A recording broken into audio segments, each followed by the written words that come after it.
আমি এখন আপনাদের একটা ভূতুড়ে গল্প শোনাবো, তাই যাদের হার্ট দুর্বল তারা ভুলে ওই ভিডিওটা শেষ পর্যন্ত দেখার চেষ্টা করবেন না। রাতের বেলা নির্জন একটা রাস্তায় একটা ট্রাক যাচ্ছিল। সেই ট্রাকের ভিতর তিনজন ব্যক্তি ছিল, এক ট্রাকের ড্রাইভার, এক হেল্পার আর একটা লাশ। একজন পুলিশ তাদের কাছে এই লাশটি দিয়ে বলছে সঠিক ঠিকানায় পৌঁছে দিতে।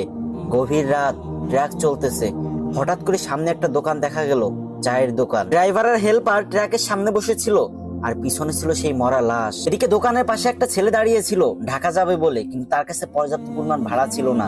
তাই সে ট্রাকের উপর উঠে পড়লো এবং অন্ধকারে কিছু দেখতে না পেয়ে উঁচু লাশের উপর বসে পড়লো। ট্রাক আবারও আপন গতিতে চলতে লাগলো। কিছুক্ষণ পরে লাশের উপর বসে থাকা ছেলেটি একটা সিগারেট ধরালো। একটু পরে ড্রাইভার হেল্পারকে বললো, এই দেখ তো লাশটা ঠিক আছে নাকি। তারপর যখন হেল্পার পিছনের দিকে তাকালো তখন সে দেখতে পেলো অন্ধকারে বিড়ির আগুন উঠানামা করতেছে। এটা দেখে তো হেল্পারের মাথা ঘুরে গেল আর ড্রাইভারকে বলতে লাগলো, উস্তাদ গাড়ি থামান, দেখেন লাশে উঠে বুড়ে বুড়ে বিড়ি টানতেছে। ড্রাইভার পিছনে তাকিয়ে দেখে ঘটনা সত্য। সাথে সাথে ব্রেকে পা দিয়ে এক লাফ দিয়ে ট্রাক থেকে নেমে দৌড়াতে লাগলো। এদিকে এক আছাড় খেতে লাগলো, ওদিকে এক আছাড় খেতে খেতে দৌড়াতে লাগলো আর বলতে লাগলো, এ কে কোথায় আছিস, আমাকে বাঁচা রে, আমাকে ট্রাকে ভূত, আমাকে ট্রাকে ভূত। কথা কি ক্লিয়ার না বেজাল? আর এইটা শুনে তো ট্রাকের লাশের উপর যে ছেলেটা বসেছিল তার তো মাথা ঠিক নাই, সে তো ভয় একদম শেষ। সেও নামে তাকে পিছন পিছন দৌড়াতে লাগলো। এটা দেখে হেল্পার ড্রাইভারকে বলতে লাগলো, খাই সেরে উস্তাদ, লাশে দেখি বিড়ি হাতে নিয়ে দৌড়ানি দিছে। কি বলছিলাম না, ভিডিওটা শেষ পর্যন্ত দেখো না।